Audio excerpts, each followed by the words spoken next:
हाँ जी, चैप्टर का नाम है मेटल एंड नॉन मेटल। पिछले दो वीडियो में मैंने आपको मेटल और नॉन मेटल की फिजिकल और केमिकल प्रॉपर्टीज़ करवा दी हैं। उन दो वीडियो को आप अच्छी तरह से देख लेना।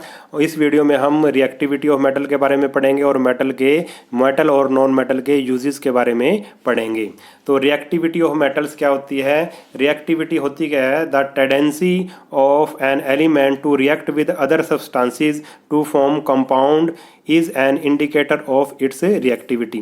रिएक्टिविटी का मतलब है कि एक एलिमेंट जब दूसरे के साथ कितनी जल्दी से रिएक्ट करता है और नया कंपाउंड बनाता है, उसी को हम क्या कहते हैं? रिएक्टिविटी कहते हैं। जैसे कि अगर हमने लोहा है, लोहे को अगर बाहर रख दें तो लोहा जो ऑक्सीजन और मॉइस्चर के साथ रिएक्ट करके क्या बना देता है? आपने देखा होगा कि लोहे पे भूरा भूरा सा कुछ लग जाता है, ब्राउन कलर का। उसको क्या बोलते हैं? हम रस्ट बोलते हैं, या हिंदी में जंग बोल देते हैं कि लोहे में जंग लग गया।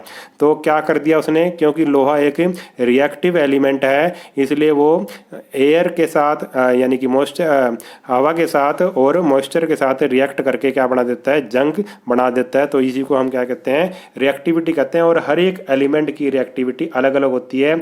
जैसे कि गोल्ड किसी के साथ भी रिएक्ट नहीं करता, इसलिए सोना वैसा का वैसा ही रहता है। ऐसे ही प्लेटिनम भी किसी के साथ रिएक्ट नहीं करता, इसलिए प्लेटिनम और गोल्ड बहुत महंगे होते हैं। और इसके क्या बनते हैं? ऑर्नामेंट बनते हैं, आभूषण वगैरह गोल्ड और प्लेटिनम के ही बनते हैं। तो नेक्स्ट पॉइंट है इसका, the series of metals arranged in the order of their decreasing reactivity. अब हमने क्या कर दिया भाई? इसको एक ऑर्डर में लगा दिया, रिएक्टिविटी का ऑर्डर बना दिया हमने, ठीक है, डिक्रीजिंग रिएक्टिविटी। तो जो सबसे ज़्यादा रिएक्टिव एलिमेंट, देखो सबसे ज़्यादा रिएक्टिव एलिमेंट क्या है? पोटेशियम, ठीक है। ये सारे क्या है? मेटल्स हैं। मेटल्स के बारे में बता रखा है कि कितने रिएक्टिव हैं ये। सबसे ज़्यादा क्या आता है? पोटेशियम का सिंबल है के। उसके बाद होता है सोडियम को Na बोलते हैं, कैल्शियम को Ca, magnesium, aluminium, zinc, iron, tin, lead, copper, mercury, silver, gold, platinum. देखो सबसे ज़्यादा रिएक्टिव कौन है? पोटेशियम, ठीक है। ये तो इतना रिएक्टिव है, अगर इसको हवा में रख दें तो तुरंत क्या लग जाती है? आग लग जाती है। ऐसी सोडियम है, ठीक है। और सबसे कम रिएक्टिव क्या है? सबसे कम रिएक्टिव होता है प्लेटिनम। सबसे कम रिएक्टिव क्या होता है? प्लेटिनम, फिर गोल्ड, फिर सिल्वर, फिर मरकरी, ठीक है। तो सबसे ज़्यादा हाईली रिएक्टिव कौन है? कौन सा मेटल है? पोटेशियम। और सबसे कम रिएक्टिव कौन सा है? जो किसी के साथ रिएक्शन नहीं करता, उसको क्या बोलते हैं? प्लेटिनम और गोल्ड क्या है? मतलब ये सबसे कम रिएक्टिव मेटल्स हैं। अब देखो आगे, नेक्स्ट पॉइंट है हमारा डिस्प्लेसमेंट रिएक्शन क्या होती है? डिस्प्लेसमेंट का मतलब होता क्या? प्लेस का मतलब होता है जगह, और डिस्प्लेस का मतलब होता है उसको किसी को उसकी जगह से हटा देना, ठीक है। तो इसका नाम ही यही है कि डिस्प्लेसमेंट रिएक्शन, एक चीज़ दूसरी चीज़ को क्या कर देगी? अपनी जगह से हटा देगी। देखो कैसे, अब मैं आपको बताता हूँ। ए रिएक्शन ऐसी रिएक्शन है इन विच ए मोर रिएक्टिव, जो ज़्यादा रिएक्टिव मेटल डिस्प्लेसिस ए लेस रिएक्टिव मेटल। ज़्यादा रिएक्टिव जो मेटल होता है वो क्या करता है? जो लेस रिएक्टिव मेटल होता है उसको अपनी जगह से हटा देता है, ठीक है। The aqueous solution of it salt is called a displacement reaction, ठीक है। मोर रिएक्टिव एलिमेंट क्या करता है? लेस रिएक्टिव एलिमेंट को हटा देता है, ठीक है। इसी रिएक्शन को क्या बोलते हैं? डिस्प्लेसमेंट रिएक्शन कहते हैं, ठीक है। अब एक एग्जांपल लेते हैं, एक एक्सपेरिमेंट करते हैं। देखो हमने ले लिया भाई कॉपर सल्फेट का सॉल्यूशन ले लिया। ये कॉपर सल्फेट का सॉल्यूशन होता है, ब्लू रंग का होता है, ठीक है। ये सॉल्यूशन ले लिया हमने, और इसमें हमने एक मेटल यानी कि मैग्नीशियम रिबन इसमें अंदर डाल दिया। तो कुछ देर के बाद हम देखेंगे कि ये जो नीला रंग है ये गायब हो गया सॉल्यूशन का, ये कलरलेस हो गया सॉल्यूशन। और इस पे क्या हो गया भाई? जो ये कॉपर की जो ये मैग्नीशियम का रिबन था, इस पे ये भूरा भूरा सा ब्राउन सी कोई चीज़ इकट्ठी हो गई है, ठीक है। और ये ब्राउन सी चीज़ क्या है? ये है कॉपर। क्या है? कॉपर, ठीक है। अब देखो क्या रिएक्शन हुई? मैग्नीशियम और कॉपर सल्फेट के अंदर क्या डाला गया? मैग्नीशियम डाला गया। देखो कॉपर सल्फेट ने एक ये साल्ट बना रखा था, कॉपर सल्फेट। अब ये क्योंकि मैग्नीशियम कॉपर से ज़्यादा रिएक्टिव है, मैंने आपको बताया था। देखो ये रहा मैग्नीशियम और ये रहा कॉपर। तो मैग्नीशियम ज़्यादा रिएक्टिव है किससे?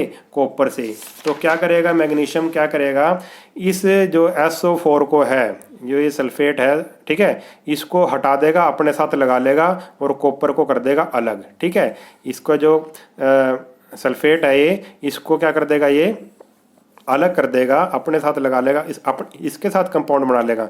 मैग्नीशियम SO4 के साथ कंपाउंड बना लेगा अपना, यानी कि क्या बना लेगा, मैग्नीशियम सल्फेट बना लेगा, मैग्नीशियम सल्फेट, और कॉपर हो जाएगा अलग। यानी कि मैग्नीशियम ने कॉपर को क्या कर दिया, अपनी जगह से हटा दिया और खुद इसके साथ क्या बना लिया, ये बना लिया मैग्नीशियम सल्फेट। ठीक है, कॉपर हो गया अलग। और ये जो आप इसमें देख रहे हो, ये भूरा भूरा ब्राउन कलर का जो इसके साथ लग गया है मैग्नीशियम रिबन के साथ, ये क्या है, कॉपर है, और इसके अंदर क्या है, मैग्नीशियम सल्फेट। ठीक है, तो ये होती है डिस्प्लेसमेंट रिएक्शन। अब अगला टॉपिक है हमारा नोबल मेटल्स। नोबल मेटल्स क्या होते हैं? The Nobel metal which do not react with air, water, acid, basis and most other substances. ठीक है, ऐसे मेटल जो ना एयर से कोई रिएक्शन करते, ना वाटर से, ना एसिड से, ना बेस से, ठीक है, किसी भी सब्सटेंस से वो रिएक्शन नहीं करते, उनको नोबल मेटल कहते हैं। और नोबल मेटल कौन कौन से हैं? गोल्ड और प्लेटिनम क्या है, ये नोबल मेटल है। इसलिए गोल्ड और प्लेटिनम ही सबसे ज़्यादा महंगे मेटल भी हैं, क्योंकि इन पे किसी चीज़ की रिएक्शन नहीं होती। इसलिए जो हार वगैरह है सोने चांदी, मतलब सोने के और प्लेटिनम के या अंगूठी वगैरह, इन्हीं की बनाई जाती हैं और ये सबसे ज़्यादा महंगे होते हैं। आगे आ गया, both these noble metal are also highly ductile. ये डक्टाइल होते हैं और मेलेबल होते हैं। डक्टाइल और मेलेबल के बारे में मैंने आपको मैं बता चुका हूँ क्या होता है। They can be drawn into extremely thin wire. इनसे बहुत ही पतली तार बनाई जा सकती है। और can be beaten into very thin foil. और इनकी चादरें भी बनाई जा सकती हैं, बहुत ही पतली फॉयल। फॉयल का मतलब बहुत ही पतली सी, बिल्कुल बिल्कुल पतला सा हम क्या बना सकते हैं, जैसे वो होते हैं ना, जैसे लपेटते हैं, जैसे खाने वगैरह में फॉयल लपेटते हैं, वैसी। ठीक है, वैसी हम फॉयल बना सकते हैं। It is because of their property. इसी डक्टिलिटी और मेलेबल प्रॉपर्टी के कारण इसके क्या बनाए जाते हैं, गोल्ड और प्लेटिनम के क्या बनाए जाते हैं, हम क्या बनाते हैं, ज्वेलरी बनाई जाती है। नेक्स्ट है, the purity of gold is expressed in term of carat. जो प्योरिटी ऑफ गोल्ड है, गोल्ड की जो प्योरिटी है उसको कैरेट से दिखाया जाता है। जो 24 कैरेट होता है, 24 कैरेट्स, इसका मतलब 24 कैरेट का मतलब है कि ये प्योर गोल्ड है। मगर जो हम सुनार से अंगूठी वगैरह बनवाते हैं वो प्योर गोल्ड नहीं होता। वो कितना होता है, लगभग 22 कैरेट होता है। ठीक है, उसमें सुनार क्या मिला देता है, कॉपर या सिल्वर मिला देता है। ठीक है, कॉपर या सिल्वर मिला देता है। उसके कारण क्या होता है भाई, वो मिलाने का कारण क्या है कि उससे जो सोना होता है, गोल्ड होता है, वो बहुत ही मुलायम होता है, बहुत ही नरम होता है। इसलिए वो ये डालने से, कॉपर और सिल्वर डालने से वो थोड़ा सा सख्त हो जाता है और अंगूठी या हार वगैरह जल्दी से नहीं मुड़ता। ठीक है, तो इसलिए 24 कैरेट क्या होता है, प्योर गोल्ड होता है। अब नेक्स्ट है uses of metal, alloys and non metals. ठीक है, इनका यूजेस क्या है। The most commonly used metals in everyday life are iron. हमको पता है आयरन का यूज़ करते हैं, कॉपर का यूज़ करते हैं, एल्यूमिनियम का और सिल्वर का। ठीक है, ये डेली लाइफ में हम यूज़ करते हैं। आयरन से क्या क्या बनता है, कुकिंग वेसल बनते हैं, खाना बनाने के बर्तन, वाटर बॉयलर बनते हैं, stove, toys, pipe, agriculture implement. ठीक है, ये सारी इससे बनती हैं, आयरन से बनती है, लोहे से बनती हैं। एल्यूमिनियम से क्या क्या बनता है, एयरक्राफ्ट। एल्यूमिनियम बहुत ही हल्का होता है, इसलिए इसको एयरक्राफ्ट की बॉडीज़ बनाने में, यानी कि जहाज वगैरह जो उड़ते हैं उनकी बॉडीज़ बनाने में इसका यूज़ होता है। कुकिंग वेसल बनाने में होता है, खाना बनाने के बर्तन। और पैकेजिंग ऑफ फूड स्टफ़, और फूड को लपेटने के लिए जो पन्नी सी होती है उसको, वो एल्यूमिनियम की होती है। और मेडिसिन बनाने में भी इसका यूज़ होता है। मतलब मेडिसिन में यूज़ होता है, जो उस मेडिसिन के ऊपर क्या होती है भाई, मेडिसिन जिसके अंदर होती है, कवर के अंदर, वो किसकी होती है, एल्यूमिनियम की होती है। आगे आ गया कॉपर। कॉपर फॉर मेकिंग, तांबे का यूज़ कहाँ होता है, कॉपर का यूज़ इलेक्ट्रिकल वायर। आपको पता है जितनी भी तारें होती हैं कॉपर की होती हैं, बिजली की तारें। ठीक है, इलेक्ट्रिकल गुड्स और कुकिंग वेसल भी इससे बनते हैं। सिल्वर का यूज़ फॉर मेकिंग ज्वेलरी बनाते हैं सिल्वर से, डेकोरेशन पीसीज बनाते हैं, या टेबल वेयर एट्सेट्रा बनाते हैं। ये तो बिल्कुल आपको पता ही है सारे यूजेस की, मेटल के यूजेस क्या क्या होते हैं। अब हम करेंगे यूजेस ऑफ अलॉय। अलॉय क्या होता है, पहले तो हम ये जानें कि अलॉय होता क्या है। An alloy is a homogeneous mixture of two or more metal. Alloy क्या होता है, जब एक दो या तीन मेटल को आपस में मिला दिया जाता है, या एक मेटल या नॉन मेटल को आपस में मिला दिया जाता है तो एक नई चीज़ बनती है, उसको हम क्या कहते हैं, अलॉय कहते हैं। ठीक है, जब दो मेटल को अलग अलग दो मेटल को मिला दें या तीन मेटल को मिला दें अलग अलग कुछ रेशो में, या फिर एक मेटल हो या एक नॉन मेटल हो, ठीक है, या दो मेटल हो एक नॉन मेटल हो, ऐसे मिला दिया जाए तो नई चीज़ जो बनेगी उसको क्या बोलेंगे, अलॉय बोलेंगे। Alloy are generally stronger. Alloy बनाते क्यों हैं, क्योंकि जो अलॉय बनता है वो बड़ा मजबूत होता है, हार्ड होता है, और उसमें क्या नहीं लगता, जंग वगैरह नहीं लगता, इसलिए हम अलॉय बनाते हैं। कुछ अलॉय वेल नोन अलॉय हैं जो हम देखेंगे और उसका यूज़ देखेंगे। Name of alloy, steel. अब स्टील देखो किस किस से बनता है, स्टील एक अलॉय है। आयरन में अगर कार्बन मिला दिया जाए, और आयरन में अगर कार्बन मिला दिया जाए तो क्या बनेगा, स्टील। आयरन एक मेटल है और कार्बन एक नॉन मेटल है, दोनों को मिला के क्या बन जाएगा, स्टील। और स्टील आयरन से भी ज़्यादा मजबूत होता है। किस किस में यूज़ होता है स्टील, मशीन पार्ट में, कंस्ट्रक्शन मटेरियल में। ठीक है, आगे आगे स्टेनलेस स्टील। स्टेनलेस स्टील आपने देखा होगा कि बर्तन जो हमारे घरों में होते हैं स्टेनलेस स्टील के होते हैं। किस किस से बनता है, आयरन से, क्रोमियम से और निकल से। स्टेनलेस स्टील एक अलॉय है और आयरन, क्रोमियम और निकल मिला के ये बनता है।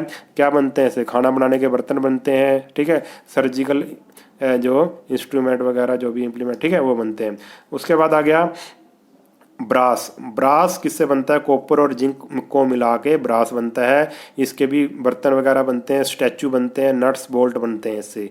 फिर वो आ गया ब्रॉन्ज। ब्रॉन्ज किससे बनता है, कॉपर और टिन को मिला के बनता है। इससे भी कुकिंग यूटेंसिल्स बनते हैं, बर्तन बनते हैं, सिक्के बनते हैं, स्टैचू बनते हैं, डेकोरेटिव आइटम्स बनते हैं। उसके बाद आ गया German silver. German silver copper, zinc और निकल को मिला के बनता है, टेबल वेयर बनता है इससे। ठीक है, अब हमने यूजेस ऑफ मेटल्स तो कर लिया, अब यूजेस ऑफ नॉन मेटल देखो। नॉन मेटल का यूज़ बड़े काम का होता है भी। नाइट्रोजन। नाइट्रोजन देखो एक गैस है, आपको पता है, इससे क्या बनते हैं, अभी फर्टिलाइजर्स बनते हैं। जितने भी खेतों में हम खाद वगैरह जो फैक्ट्री से खरीद के लाते हैं, किसान डालते हैं, देखी होगी आपने, ठीक है, उसमें क्या होता है, नाइट्रोजन। नाइट्रोजन से क्या बनते हैं, फर्टिलाइजर्स बनते हैं। फास्फोरस से भी फर्टिलाइजर बनते हैं। और मैच बॉक्स इंडस्ट्री में भी ये काम आता है।